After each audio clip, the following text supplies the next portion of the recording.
Assalamualaikum warahmatullahi wabarakatuh. Selamat pagi anak-anak. Wah, semangat sekali ya. Apa kabar semuanya? Alhamdulillah baik semua. Oke, baik. Sebelum Ibu mulai pelajaran pada hari ini, alangkah lebih baiknya kita berdoa terlebih dahulu. Silakan salah satu memimpin doa. Oke, masnya silakan.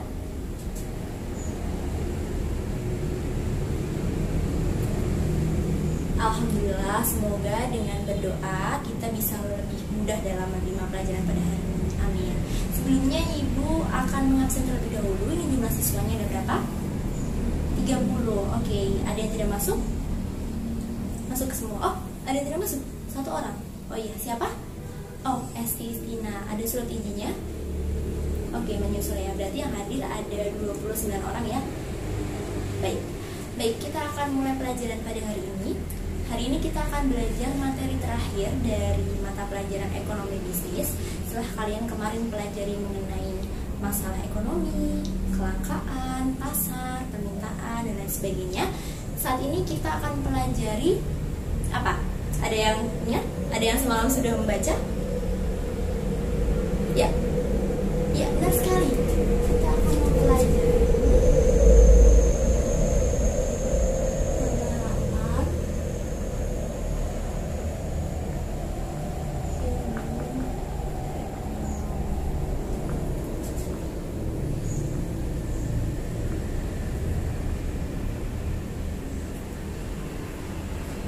Kita akan mempelajari penerapan ilmu ekonomi dalam kegiatan usaha. Nah, Ibu akan mereview kembali mengenai apa itu ilmu ekonomi. Ibu yakin di awal bab mata pelajaran ini kita sudah mempelajari ya mengenai ilmu ekonomi, kemudian permasalahan ekonomi. Nah, Ibu hanya akan mereview ulang. Ada yang masih ingat apa itu ilmu ekonomi? Sudah lupa semua? Baik, Ibu akan memberikan clue terlebih dahulu dari kata ekonomi. Ada yang masih ingat ekonomi? Apa artinya ekonomi? Ekonomi ini merupakan kata yang terbentuk dari dua kata. Nah, ada yang masih ingat? Ya, Mbak. Benar sekali. Oikos dan nomos. Ada kata oikos dan nomos. Apa artinya oikos? Apa artinya nomos? Ayo, ada yang masih ingat? Ya, Mas ya. Oke, oikos artinya rumah tangga, nomos artinya lupa Bu. Ya, tidak apa-apa. Oikos rumah tangga, benar sekali. Oikos artinya rumah tangga. Nomos, nomos artinya apa? Ada yang masih ingat? Ayo, nomos. Ya, banyak. Oke, masih kurang tepat. Ada lagi yang mau mencoba? Ya, Mbak. Ya, benar sekali. Mengatur. Mengatur. Ya, oikos artinya rumah tangga dan nomos artinya mengatur. Dari kata ekonomi yang terbentuk dari dua kata tersebut, ada yang bisa menjelaskan apa itu ilmu ekonomi? Ilmu ekonomi adalah ilmu yang mempelajari mengenai. Ada yang mau coba? Ya, Mas. Oke, ilmu yang mempelajari bagaimana cara manusia berusaha mengatur hidupnya. Masih kurang tepat, sedikit lagi. Ayo, siapa yang mencoba? Ayo, tidak ada yang berani? Ayo, tidak apa-apa, salah tidak apa-apa ya. Kalian harus berani untuk mengungkapkan pendapat kalian. Apa yang ada di pikiran kalian, diungkapkan saja. Ayo, siapa yang mau mencoba? Ya, Mbak. Ya, benar sekali. Itu ada yang bisa, ada yang masih ingat ternyata ya. Ilmu ekonomi ini adalah ilmu yang mempelajari bagaimana cara manusia berusaha untuk memenuhi kebutuhannya secara optimal. Nah, untuk apa sih? Untuk mencapai kemakmuran atau kesejahteraan ya. Nah, harus ingat benar ya, ilmu ekonomi adalah ilmu apa? Ya, benar sekali. Ilmu yang mempelajari cara manusia berusaha untuk memenuhi kebutuhannya secara optimal dalam rangka mencapai kemakmuran atau kesejahteraan. Benar sekali.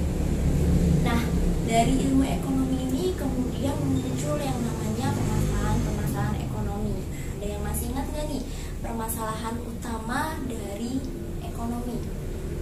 Ayo, lupa semua? Baik, Ibu akan memberikan clue-nya.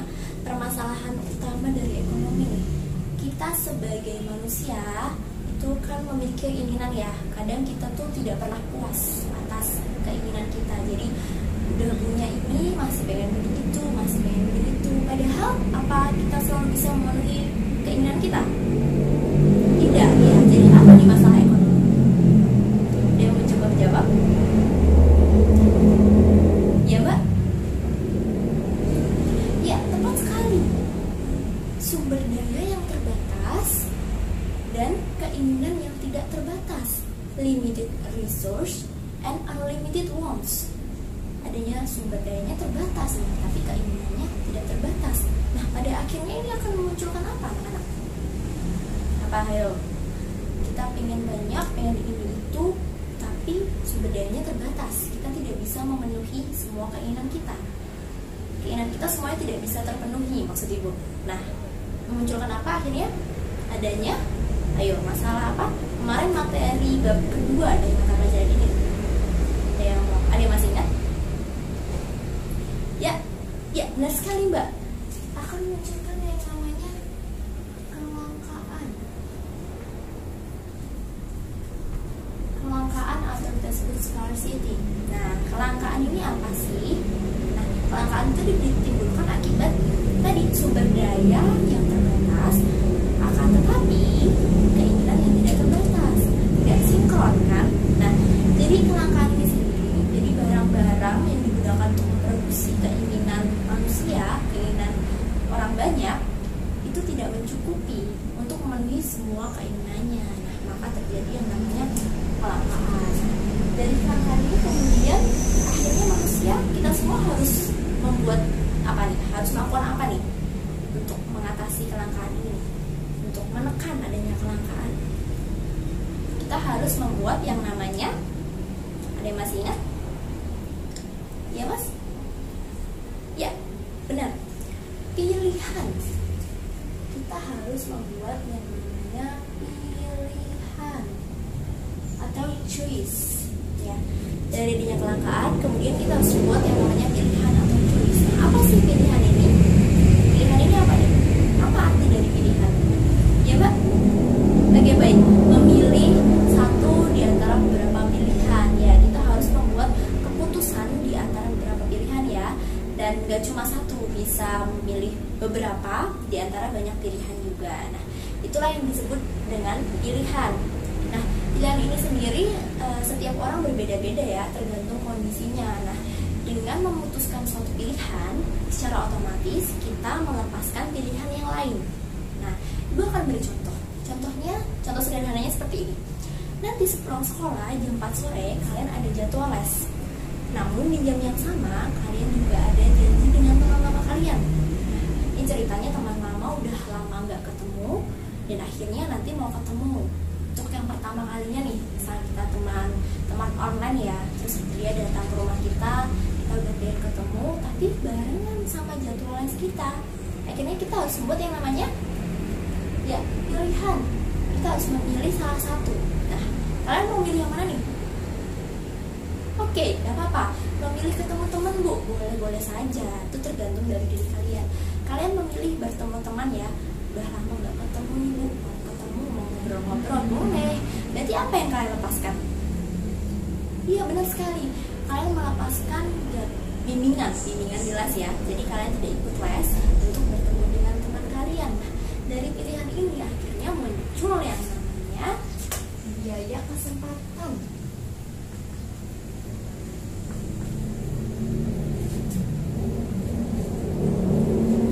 Dari adanya pilihan muncul yang namanya apa? Ya, biaya kesempatan atau opportunity cost. Ada yang masih ingat apa itu biaya kesempatan? Opportunity cost. Lupa semua? Biaya kesempatan. Nah, konsep ini muncul dari adanya pilihan tadi. Apa? Ya, Mas.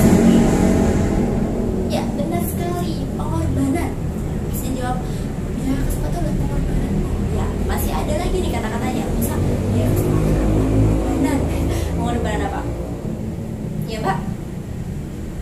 Iya, benar sekali. Pengorbanan yang harus kita ambil atas suatu pilihan. Karena kita memilih bertemu dengan teman, maka pengorbanannya adalah kita tidak ikut les, kita tidak bisa mengikuti les, itu yang mendapatkan biaya kesempatan.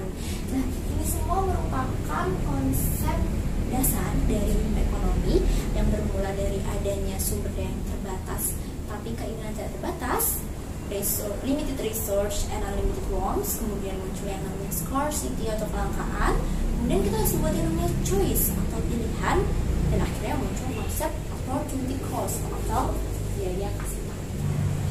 Baik, sampai di sini bisa dipahami anak-anak? Ada yang masih ditanyakan? Oke, belum ada ya. Baik, Ibu akan melanjutkan materi kita, yaitu mengenai prinsip ekonomi.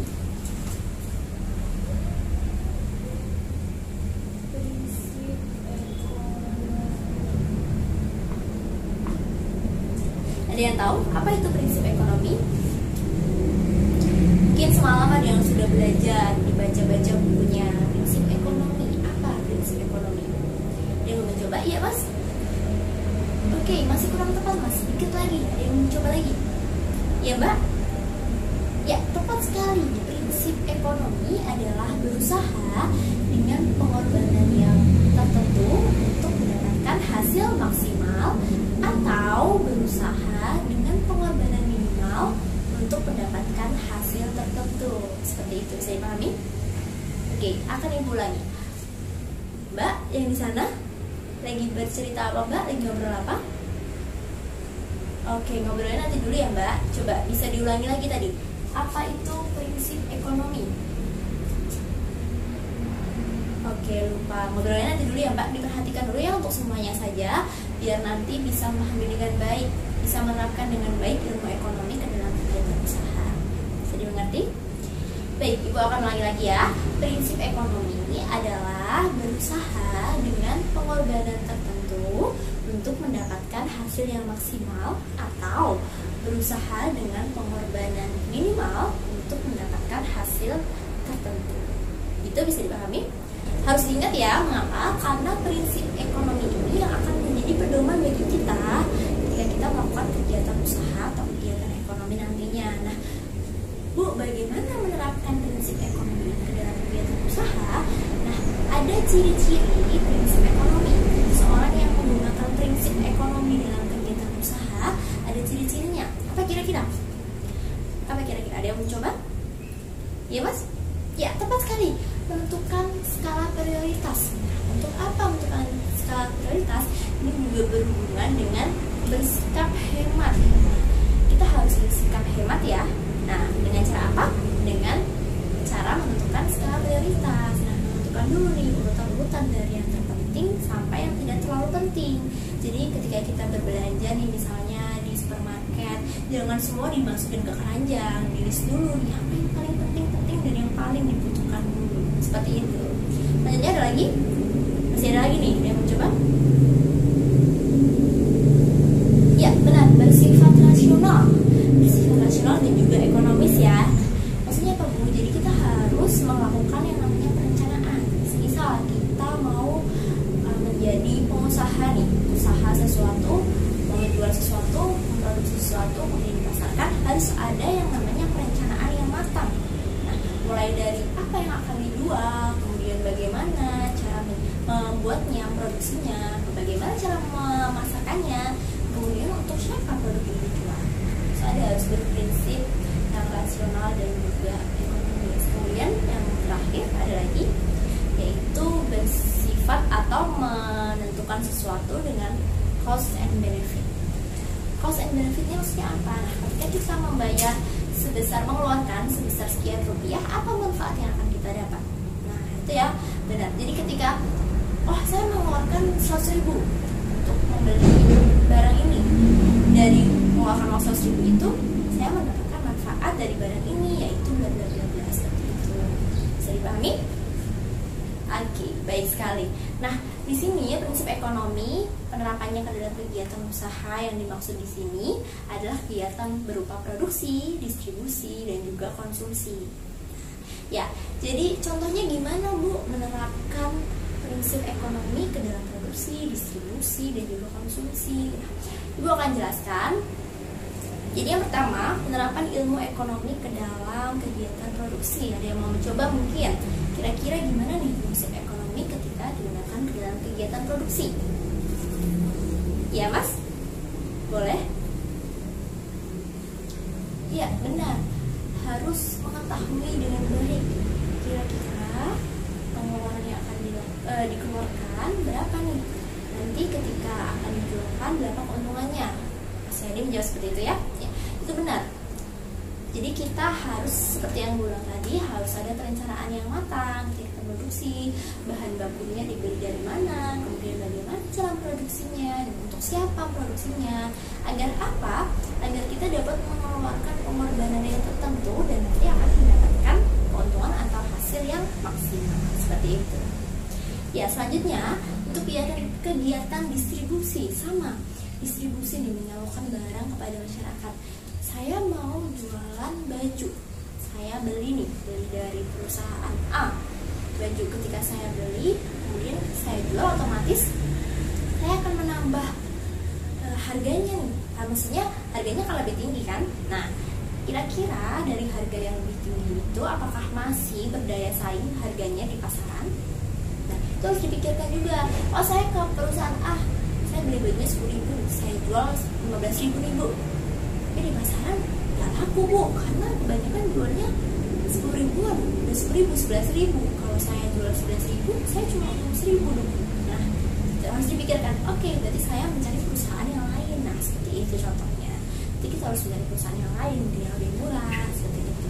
Kemudian untuk kegiatan konsumsi, bagaimana? Misal kalian punya beberapa barang yang pengen dibeli nih, Bu, saya pengen beli tas, saya pengen beli baju juga nih Bu, sama sepatu.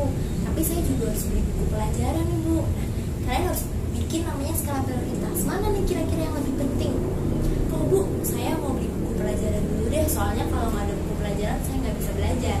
Ya gitu. Nah, contohnya gitu ya. Kalau misalnya nggak ada baju, kalian gimana? Pakai baju nggak? Masih pakai baju kan? Nah ya, kalau nggak ada buku pelajaran nggak bisa belajar. Tapi kalau baju, gue yakin pasti baju kalian tuh di rumah udah banyak banget ya kan? Nah, jadi harus ada yang namanya skala prioritas biar kita juga tidak bermonoton. Nah, untuk lebih memahami mengenai penerapan ilmu ekonomi ke dalam kegiatan usaha, Ibu akan membagi kalian menjadi beberapa kelompok untuk kemudian nanti berdiskusi mengenai studi masalah yang akan Ibu berikan. Oke, baik, ini siswanya 30 ya, tidak hadir 1, berarti ada 29. Ibu akan bagi menjadi 6 kelompok. 6 kelompok berarti satu kelompok 5 orang ya? Ya, benar. 6 kelompok, nanti berhitung dari sini ya. Nanti berarti ada satu kelompok yang 5 orang seperti itu ya. Jadi nanti berhitung dari sini 1 sampai 6, 1 sampai 6 sampai ke belakang. Nanti yang mendapatkan nomor yang sama menjadi satu kelompok. Begitu bisa dipahami? Ya, silakan berhitung. Mulai dari sini ya. Baik, semua sudah duduk dengan kelompoknya masing-masing. Oke, baik. Sekarang Ibu akan membagikan studi masalah yang akan kalian diskusikan. Nah, di dalam studi masalah ini terdapat ilustrasi mengenai pengusaha yang mengalami pertimbangan-pertimbangan untuk mengambil keputusan atas berbagai permasalahan terkait usahanya. Nah, tugas kalian di sini adalah mendiskusikan apabila kalian merupakan seorang pengusaha dalam ilustrasi ini, keputusan-keputusan apa yang akan kalian ambil, dan tentunya didasarkan pada ilmu ekonomi yang telah kita belajar. Begitu bisa dipahami? Oke, baik. Ibu akan berikan waktu diskusi selama 7 menit, dan kemudian nanti setelah diskusi akan ada kelompok yang prestasi ya. Ibu akan milih secara acak. Gitu? Baik, Ibu akan bagikan.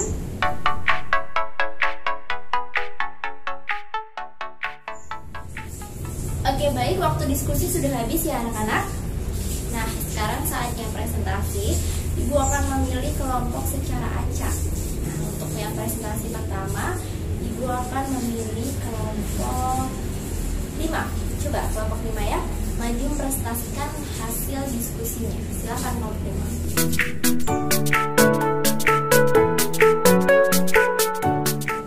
Oke, baik, itu tadi presentasi dari kelompok 5. Terima kasih kelompok 5, berikan tepuk tangan. Iya, bagus sekali ya presentasi dari kelompok 5. Dan berikut adalah hasil presentasi dari kelompok 5. Nah, sebelum kita mendiskusikan, Ibu akan meminta satu kelompok lagi untuk melihat apa perbedaan-perbedaan keputusan yang dibuat. Oke, Ibu akan meminta kelompok 2 untuk maju prestasi. Silakan kelompok 2.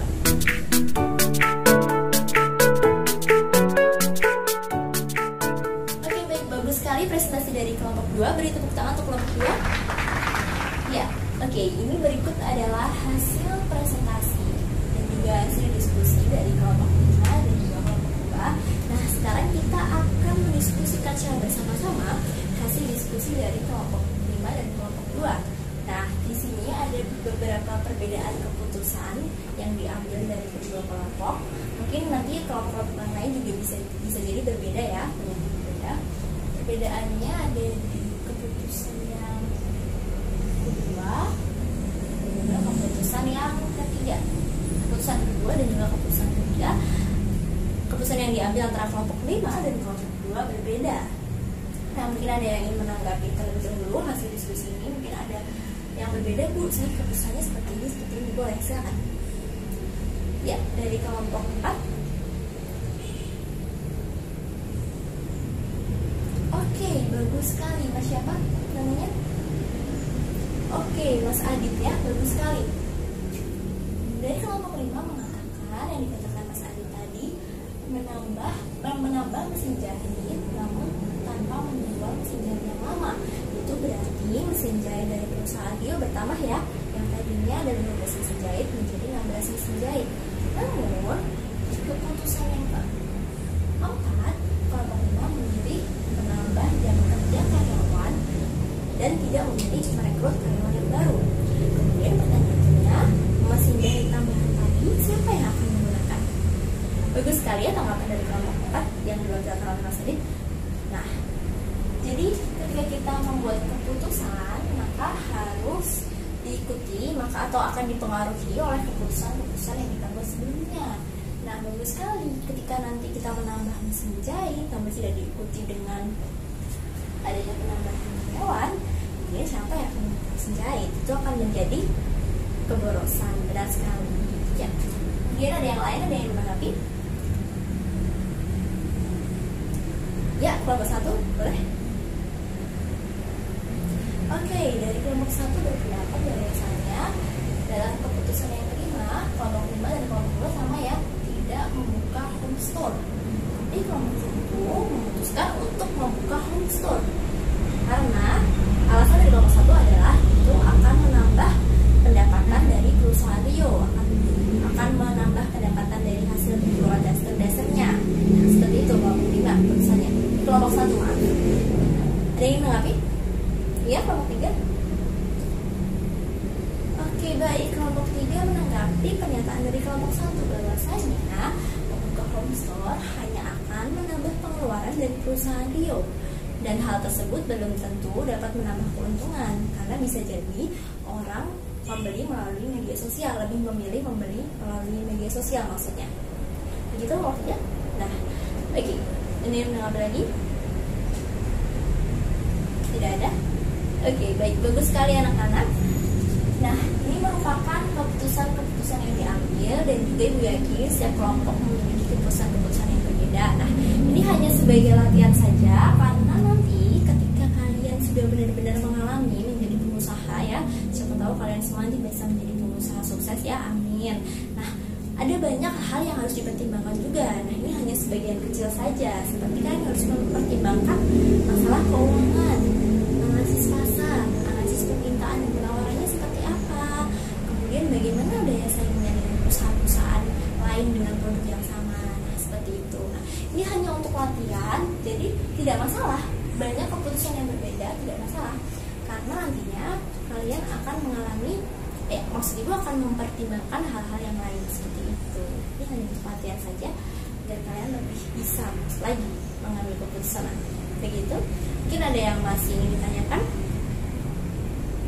Oke, baik. Jika sudah tidak ada yang ditanyakan, mari kita menyimpulkan materi dan juga hasil diskusi yang sudah kita bahas pada hari ini. Ada yang mau mencoba menyimpulkan mengenai materi penerapan ilmu ekonomi dalam kegiatan usaha? Ada yang mau mencoba? Ya, Mbak. Namanya siapa? Oke, Mbak Fitri, silakan Mbak Fitri. Oke, baik sekali. Mbak Fitri mengatakan bahwasanya ilmu ekonomi ini sangat penting untuk kita pelajari dan kita terapkan ke dalam kegiatan usaha dan juga kegiatan ekonomi yang akan kita lakukan nanti. Nah, untuk memaksimalkan keuntungan kita dan juga untuk melihat seberapa banyak pengorbanan yang harus kita lakukan untuk mencapai keuntungan tersebut. Seperti itu, Mbak Fitri? Ya, benar sekali ya, seperti itu. Jadi kalian harus memahami benar bahwasanya prinsip ekonomi dan juga ilmu ekonomi untuk diterapkan ke dalam kegiatan usaha. Nah, gunanya untuk apa? Agar kita dapat mengurangi dan juga menekan permasalahan ekonomi dan juga dapat mengambil keputusan-keputusan yang efektif dan juga efisien. Seperti itu. Ada yang ditanyakan lagi? Sudah tidak ada? Baik, Ibu tadi sudah memberikan soal kepada ketua kelasnya. Nah, ini masih ada sisa sedikit waktu ya. Bisa dikerjakan soalnya, nanti dikumpulkan di meja Ibu ya. Oke, begitu. Oke, terima kasih anak-anak atas perhatiannya. Semoga pelajaran kita pada hari ini dapat bermanfaat untuk kalian semua, untuk kita semua. Sekian dari Ibu. Apabila ada salah kata, Ibu mohon maaf. Oh ya, sebelum kita tutup, kita berdoa dulu ya, sebagai bentuk rasa syukur kita. Oke, silakan dipimpin doa satu. Iya, Mas? Boleh? Silakan.